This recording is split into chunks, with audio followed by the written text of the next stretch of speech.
Eny ary hiditra amin'ny tapan'ny faharoa, tapany be tsika ao amin'ny atao hoe filazantsara ary aro antsika resaka ny atao hoe fitsarana. Somary iverenako kely fotsiny ny synthèse, miverina foana am'le synthèse-n'le zavatra zay nodresahana. Ny synthèse-ny zavatra nodresahana teo amin'ny tapany voalohany sy ny 2A, sao tsika miditra amin'ny 2B a. Ny zavatra nodresahana tao anatin'ny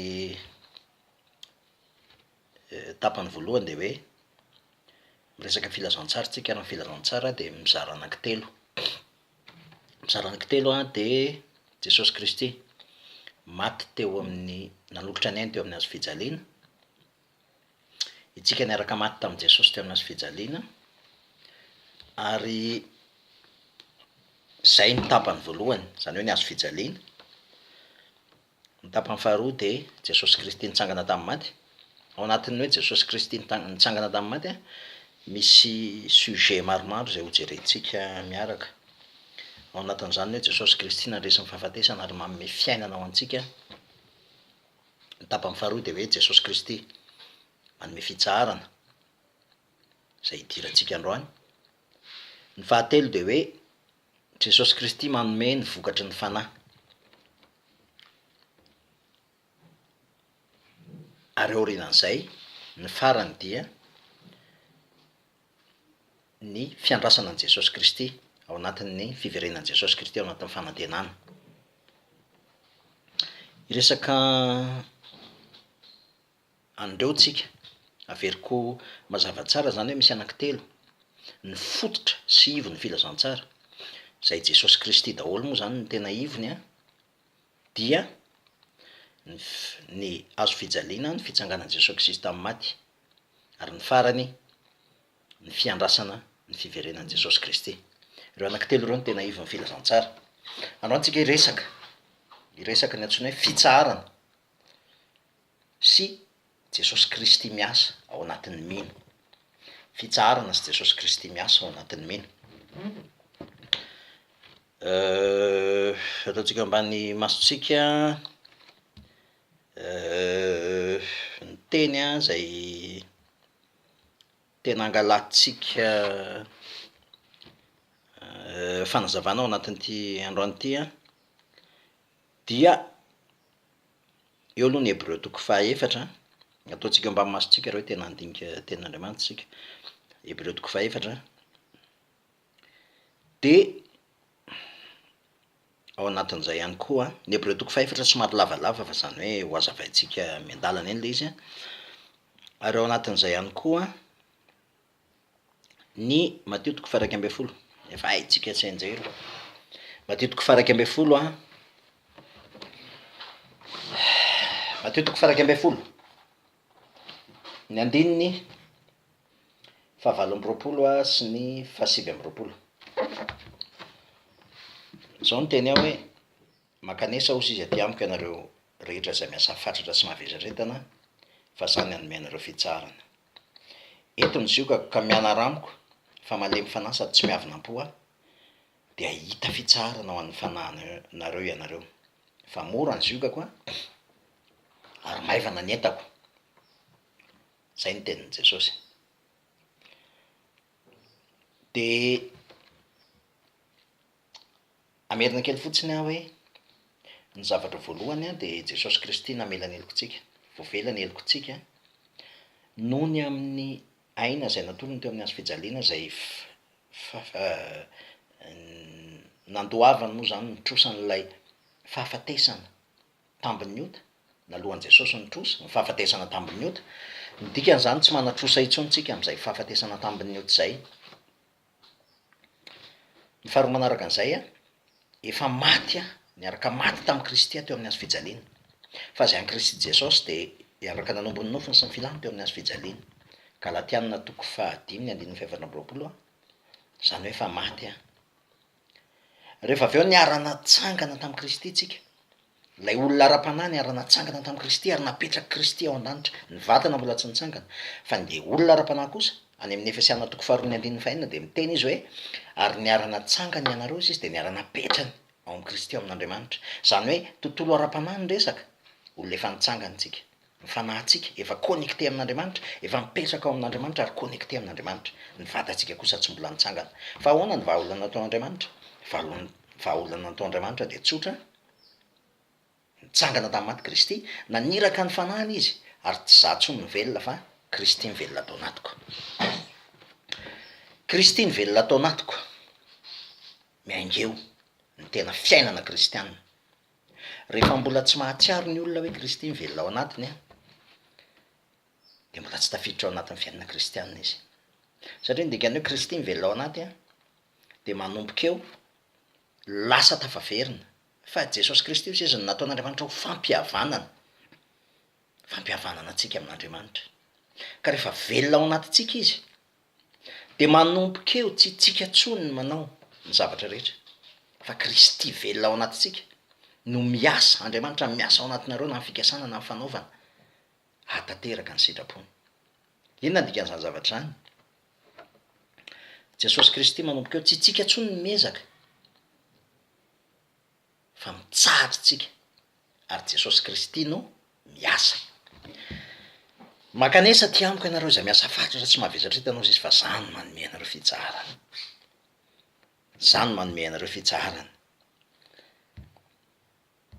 eto ny ziokako ka menara amiko eto ny ziokako ka menara amiko fa malemy fanahy sady tsy miavona am-poa de ahita fitsarana ao amin'ny fanahinareo ianareo fa mora ny ziokako ary maivana ny entako ny fitsarana resahantsika eto ry havana de ry tapaka sy namana ny fitsarana resahantsika eto de fitsarana ara-panahy be de be ny manontany hoe ay de tsy hanao ininona tsony ve zany de nydika amive zany de matory fotsiny tsia fa rehefa maty ilay isika taloha zany hoe lay ego atsika lay itsika mpanohatra an'andriamanitra maty teo amin'ny hazo fijaliana de lasa kristy ny velona atao anatintsika ny egoan'ny kristy ny velona atao anatintsika ndikany hoe egoan'ny kristy ny velona atao anatintsika de izy avokoa no mampietsika ny tenantsika rehetra izy avokoa no mampietsika ny tenantsika rehetra de dikan'izay a fa fitsarana ara-panahy ny resaka dia jesosy kristy no manetsika atsika raha makitsika any amin'ny hebreo toko faefatra angamby izy zay hebreo toko faefatra andao ny jerentsika e hebreo a toko faefatra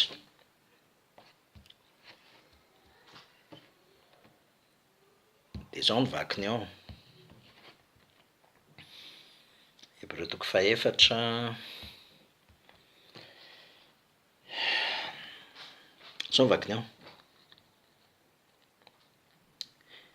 fa isika koa ozy izy de nitoriana filazantsara tahaka reny ihany kanefa ny teny zay efa reny de tsy nahaso azy rehefa miteny ty filazantsara ty mampitahany ny zanak'israely izy sy itsika zany fa isika kosa izy de nitoriana filazantsara tahaka reny ihany kanefa ny teny zay efa reny de tsy nahaso azy satria ozy izy tsy niaro finoana atao am'izay nandre 4-2 fa isika zay nino ozy izy niditra tam'izany fitsarana zany araka ny voalazany hoe toy ny anako tamin'ny fadezerako tsiritra ny fitsarako mihitsy izy na de vita hatraminy nanorenana zao tontolo zao zany aza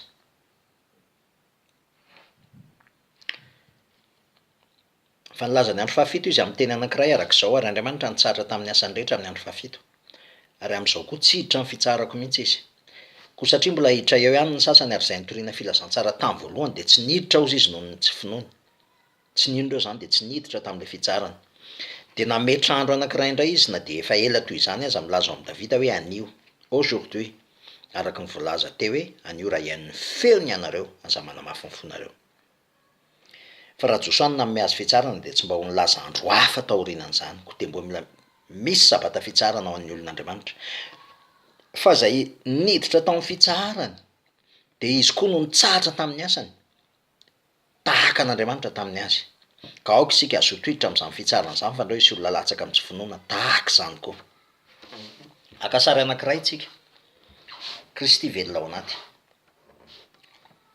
misy sambo kely anankiray tantarain'ny filazantsara tantarain'ny ao amin'ny filazantsara misy sambo kely anankiray natopatopany rivotra nandeha ny tafio-drivotra jesosy kristy matory mpianatra 12 lahy mitebiteby mikoropaka mitebiteby mikoropaka ary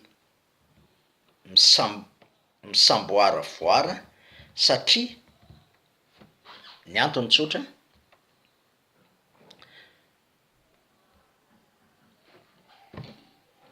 eny ivelany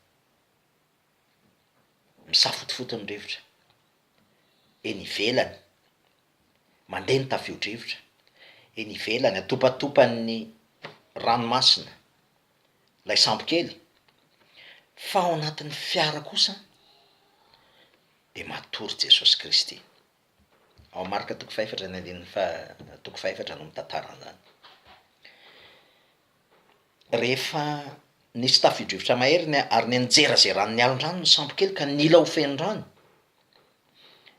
jesosy natory teo ambodin'ny sambo kely ozy izy tambon'ny ondana ary namoa azy ireo ary namoa azy izy ireo ka nanao tamin'ny hoe mpampianatra o tsy mampanino nanao va ozy izy a zao afatesana izao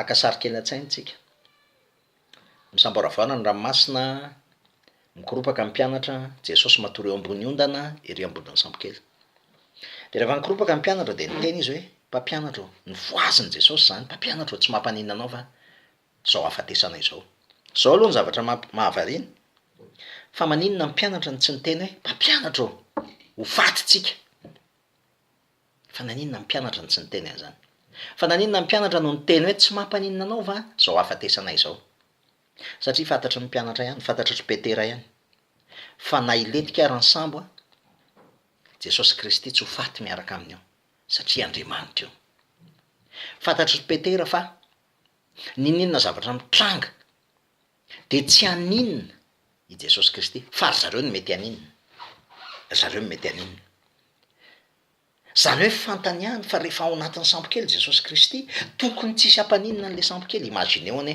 possible ave hoe fefiky ny sambo ny fefiky ny ranomasina ny sambo de maty tao daholo mpianatra 12 lahy niaraka tamin'i jesosy possible ave zany tsy possible zany tsy possible zany tsy possible zany no ny antony tokana tao anatiny tao jesosy raha tsy tao anatiny tao jesosy de sûr et certain fa tsy maintsy niletiko io sambo de fefika io sambo fa satria tao anatiny tao jesosy kristy de tsy letika mihitsy io sambo ary tsy ho fefika io sambo fantatry ny mpianatra ihany zay fa saingy le zavatra hita maso no nampikoropaka azy nampikoropaka azy le zavatra hita maso le tafio-drivotra ary rehefa nitsangany jesosy a de niteny jesosy hoe mitsara de nitsahatra ny tafio-drivotra be deabe ry havana ny zavatra mitranga eo amin'ny fiainantsika korotana savorovory sy ny zavatra maro isan-karazany ny atao hoe finoana de fatokiana tanteraka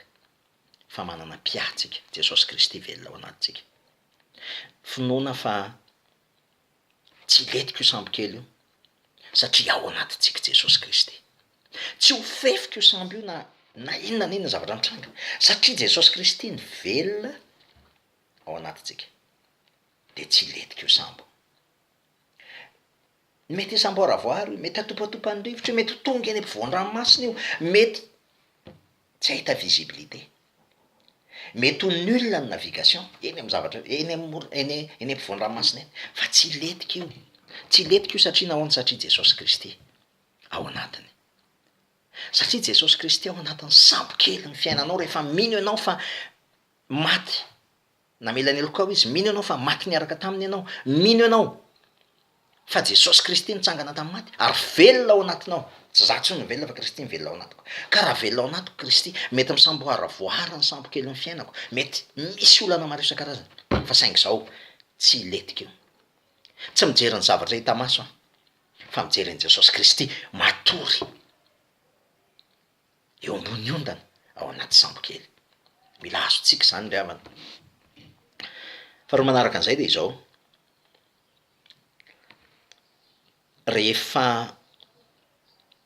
minotsika fa niara-maty tamin'i Kristy teo amin'ny hazo fijaliana, ary minotsika fa Jesosy Kristy mivela ao anatintsika, de mitsarotra tsika, mitsarotra ara-panahy. Mety isam-boravoarana ny ivelany fa mitsarotra tsika. Ary Andriamanitra ny miasa ao anatinareo izy na ny fikasana na ny fanaovana, ahatanteraka ny sitrapony. Inona ny dikan'izany? Tsy anjarantsika intsony miezaka manao andry. Tsy anjarantsika zany. Itsika efa maty. Fa Jesosy Kristy zay ao anatin'ny sambo kely, izy ny manao ny zavatra rehetra. Tadio ry havana, ny zanak'Israely rehefa mivoaka avy tany Egypta, rehefa mivoaka avy tany Egypta ny zanak'Israely a, ny famonjena dia tadio tsara fa ilay ranjan'akondro natao teo amin'ny tolanam-baravarana, iny no tandindon'ilay Jesosy Kristy nomboana teo amin'ny hazo fijaliana. Nizanizana nisy an'ilay ra teo amin'ny tolanam-baravarana de voavonjy niala tao amin'ny fanandevozana tao Egypta, nivoaka tao Egypta ny zanak'Israely. Rehefa mivoaka tao Egypta ny zanak'Israely a, nony amin'ilay ra, ary tsy nisy fandrikanana, zay nisy ra de tsy nisy fandrikanana. Rehefa mivoaka tao Egypta ny zanak'Israely de nenjehan'ny Farao izy. Ary rehefa nenjehan'ny Farao izy teo aloha ranomasina mena, tato aoriana ny miaramila amin'ny Farao, de nanangan-tanany Mosesy de nisokatra ny ranomasina mena. Ary zao ny promessin'Andriamanitra, reny Ezipsianina zay nanandevo anareo efa-jato taona ireny de tsy ho hitanareo intsony. Taizany nanomboka tsy hitany zanak'Israely intsony ny Ezipsianina rehefa nitsofoka tao amin'ny ranomasina mena izy. Ary rehefa nitsofoka tao amin'ny ranomasina mena izy de nisaroman'ny ranomasina mena tao ny Ezipsianina. Ny ranomasina mena de tandindon'ny batisa. Manomboka eo dia ny Ezipsianina de tandindon'ny fanamelohana, ny fanandevozan'ny Satana sy ny fanamelohana ataon'ny Satana isan'andro androsony efa-jato taona. Rehefa mivoaka teo izy tsy nisy intsony fanamelohana, tsy misy fanamelohana intsony ho an'izay eo amin'ny Kristy Jesosy. Romanina toko 4:1, tsy misy fanamelohana intsony. Resy tao amin'ny ranomasina mena ny Egyptianina, izay mpanameloka sy mpanandevo. Nanomboka mivoaka teo kosa de niditra tany efitra ny zanak'Israely. Ny tokony ho azontsika zanak'Israely raha mivoaka teo amin'ny ranomasina mena ka nandeha any an-tany Kanana ary nanitsy 7 andro eo ny tokony ho lalany, de tonga tany an-tany Kanana izy. Herinandro ao de efa tokony ho tonga tany an-tany Kanana izy. Fa nentin'Andriamanitra tany an-tany efitra izy. Satria maninona ny nentin'Andriamanitra tany an-tany efitra izy? Tian'Andriamanitra ho zahana ny fony. Rehefa mivoaka tsika ry havana, miala avy amin'ny fanandevozan'ny Satana. Rehefa mivoaka tsika, miala avy eo amin'ilay natiora taloha zay centré amintsika, tsy malala afa-tsy ny tenantsika, tsy malala afa-tsy ny momba antsika, lay natiora égocentrique. Rehefa mivoaka ao tsika, ary le natiora égocentrique amin'ny problème manameloka, sady manamelo-tena amin'ny manameloka ny hafa.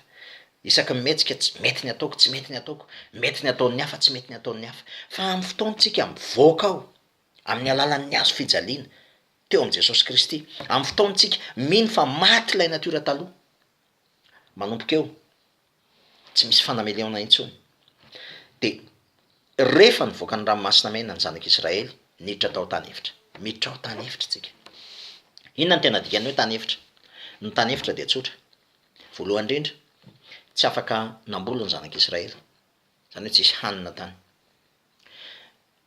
Tsy afaka niompy akory ny zanak'Israely satria tady dio, fa ny biby fiompy rehetrarehetra zay nentin'ny zanak'Israely avy any Egypta de natao sorona avokoa ny akabeazany.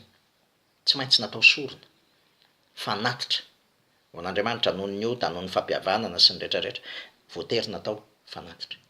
Zany hoe tsy nisy ninonninona raha tena mandinika ny soratra masina tsika, tsy nihinan-kena ny zanak'Israely. Ary zay no nahatonga anazy menimenina rehefa tany an-tany efitra hoe tsy mihinan-kena zay, de hozy izy Andriamanitra hoe eny ary, fa satria nareo mangataka de omeko eny nareo ary hivoaka amin'ny vavoronareo zany, de men'Andriamanitra papelika ny zanak'Israely. ny dikany de zao rehefa ho tany hevitra dia tsy misy nininona azonao atao fa matoky tanteraka ny fitantana n'lay namoakany azy avy tao Egypta tany zanak'Israely, nafoakan' Jesosy Kristy tao amin'ny fanandevozana antsika fanandevozany Satana.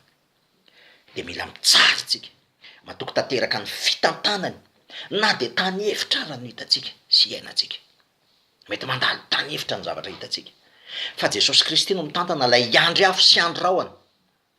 Ny aingany andry afo rehefa alina, andry rahoana rehefa atoandro. Ny andry afo sy ny andry rahoana ny tery aloha tandrindro ny fanamasina teny aloha nitarika ny zanak'Israely.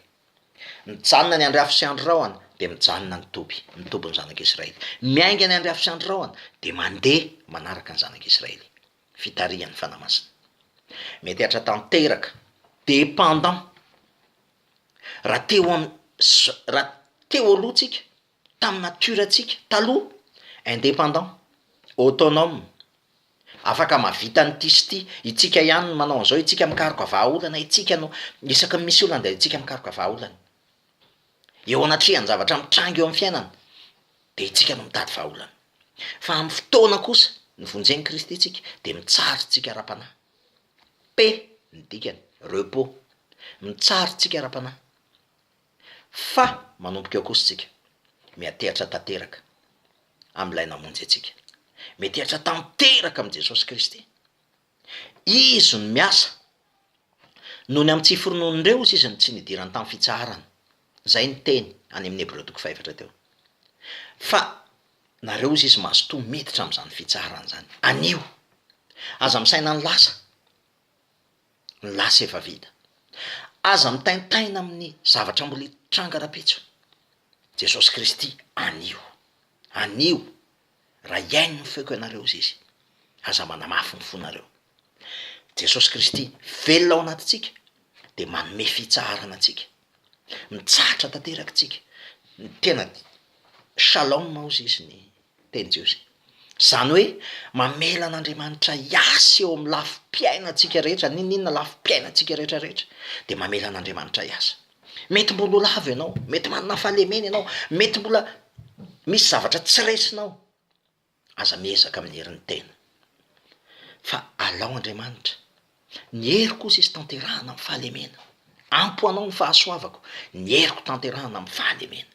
Mitsara ianao, ny zavatra ataonao de mandeha eo amin'ny azo fijaliana Jesosy, mino ny asam-pamonjena teo amin'ny azo fijaliana, voavelany heliko omaly androany raha ampitso, efa maty niaraka tamin'ny Kristy teo amin'ny azo fijaliana, ary ny farany nitsangana tamin'ny maty Kristy de izy ny velona atao anatiko, izy ny velona atao anatiko, izy ny mananganana raha lavo a, izy ny manarina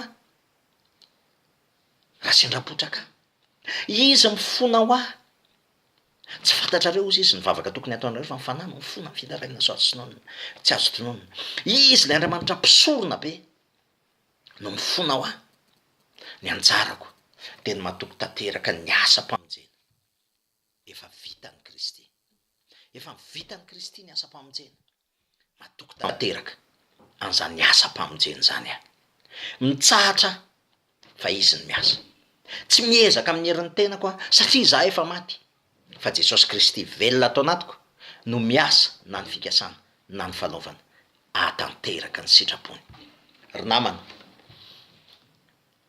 manomboka eo tsika de miankin-doha sy miatehatra tanteraka amin'ilay Andriamanitra velona atao anatintsika, miankin-doha tanteraka amin'ilay Jesosy Kristy nahatanteraka ny famonjena, nahavita ny nampihavana atsika tamin'Andriamanitra ray, izy ny nampihavana atsika tamin'Andriamanitra ray, de miankina tanteraka amintsika, tsy mahavita tenitsika. Ary raha ohatra ka vitatsika niezaka anatona an'Andriamanitra, tsy nilaina Jesosy Kristy tonga teto am'izao tontolo zao, fa satria tsy vitatsika de zay indrindra ny antony nahatonga hoe maty niaraka tamin'ny teo amin'ny azo fijaliantsika. Fa izy ny velona, izy ny miasa, izy ny manatanteraka ny zavatra rehetra. Ny anjarantsika de no mitsahatra tahaka ny zazakely mitsahatra ao tokantrano ray aman-dreny, tsy mieritreritra nyzay raha-pitso, tsy mieritreritra ny omaly, fa ny zavatra fantatro de Andriamanitra tompony hery zay namonjy aho, zay manana ny hery sy ny fahefana rehetra namonjy aho.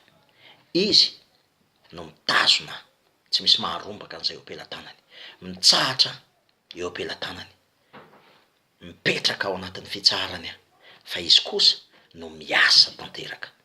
Izy no mampietsika amin'ny zavatra rehetra, izy no manome any hery sy ny hetsika rehetra azoko manao ny zavatra rehetra. Ozy izy hoe Andriamanitra miasa ao anatinareo, na ny fikasana ary de izy no mametraka an'izany atao-boko, ny fanaovana mbola izy ny manao azy atao-boko. Ny anjarako teny mitsahatra mamela azy asa eo amin'ny fiainako rehetra, lasa tsy indépendant ntsony aho fa lasa dépendant tanteraka amin'ilay namonjy aho teo amin'ny hazo fijaliana, nitsangana tamin'ny maty ary velona ao anatiko. Tsy mitombo aho na miena Jaona no niteny hoe za tsy maintsy miena fa izy tsy maintsy mitombo. Rehefa mitsara tsika 0% tsika, Jesosy Kristy 100%. Mila centrena amin'izany ny finoantsika, mila centrena fa Jesosy Kristy mivelona atao anatintsika. Rehefa centré amin'izay, ny finoana marina, ny conviction marina de miteraka façon de penser marina ary miteraka œuvre marina, œuvre juste. Rehefa minitsika fa matytsika, mitsarytsika ary Jesosy Kristy mivelona de manomboka eo miasa Jesosy. Rehefa mbola tsika miasa de tsy afaka miasa Jesosy, tsy afaka ifandrombaka ny toeram-boninahitra ny fiainantsika Jesosy. Rehefa tsika mbola mieritreritra fa tsika manao indrisy, tsika miady amin'ny fahotana, tsika miady amin'ny problème, tsika mamaha olana, tsika an'izao, tsika an'ire, de mangina aloha Jesosy, matory izy eo ambony ondana ao anatin'ny sambokelitsika. Fa amin'ny fotoantsika tena apetrakintsika tanteraka eo aminy ny adintsika rehetra. Makanesa ty amiko ianareo zay miasa fatratra sy mahaveritana, samy manome anareo fitsarana. Eto ny ziokako fa malemy fanahy sady miafina am-po aho izy de ahita fitsarana ho an'ny fanahinareo ianareo, maivana ny ziokako ary tsy mavesatra ny entako Jesosy. De apetrao amin'ny Jesosy ny entanao rehetra, atoloha reo aminy fa izy no miasa na ny fikasana na ny fanaovana, satria izy no velona ao anatinao de izy no manatanteraka ny famonjena rehetra ho anao. Ny voninahitra ho an'ny Kristy irery any. Amen.